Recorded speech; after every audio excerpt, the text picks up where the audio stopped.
Jau 5 metai tiek laiko iš eilės minime mums visiems svarbę kovos su klimato kaita savaitę. Prisidedant prie šios savaitės renginių, Šiaulių regiono atliekų tvarkymo centras aplankė ir Šiaulių Medelyno progimnaziją, jos mokinius, kuriems vedė edukacinę pamoką. Spalio 23-29 dienomis aplinkos ministerijos iniciatyva jau 5 kartą minime klimato savaitę.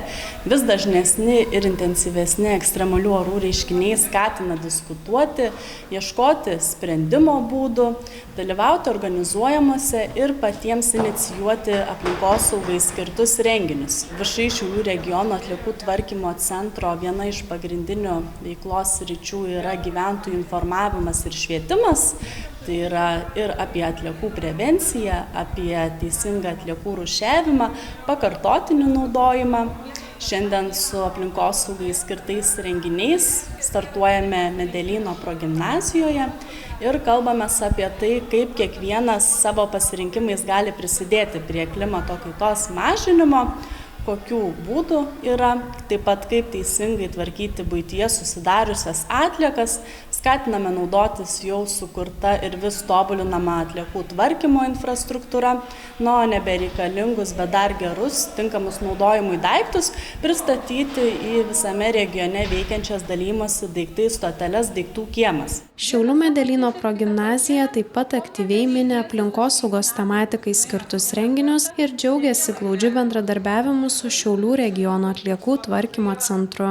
Mes bendradarbiaudami su Šiaulių regiono atliekų tvarkymo centru pakvietėme puikias lektorės, darbuotojas, mokiniams pravesti, paskaityti paskaitą apie klimato kaitą, tvarų perdirbtų medžiagų naudojimą, apie ekologinį sąmoningumą, ekologinę etiką.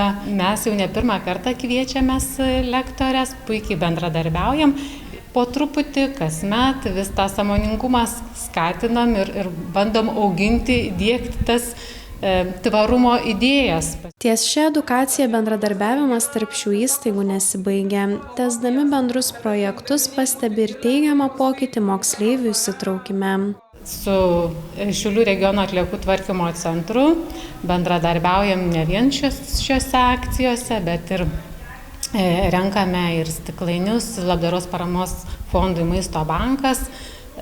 Vaikai vis aktyviau įsitraukia į akcijas, supranta kodėl, kam tai yra reikalinga. Tiesa, Šiaulių regiono atliekų tvarkymo centras be tokio pobūdžio edukacijų siūlo ir kitas įtraukias, pažintines ir sąmoningumą skatinančias veiklas. Mes bendradarbiaujame su Akmenės, Pakruojo, Kelmės, Radviliškio, Joniškio, Šiaulių rajonų ir Šiaulių miesto savivaldybių ugdymo, švietimo, kultūros ir kitomis įstaigomis. Vedame edukacinės paskaitas, seminarus, organizuojame ekskursijas po didelių gabaritų atliekų surinkimo aikšteles, vienintelį Šiaulių regione veikiantį nepavojingų atliekų sąvartyną ir skatiname gyventojus domėtis aplinkosaugos sritimi. Šiaulių regiono atliekų tvarkymo centras jau suorganizavo 75 renginius, o informaciją išgirdo 3,5 tūkstančio gyventojų. Įmonė ir toliau sėkmingai siekia, kad šie skaičiai augtų, o gyventojų sąmoningumas didėtų.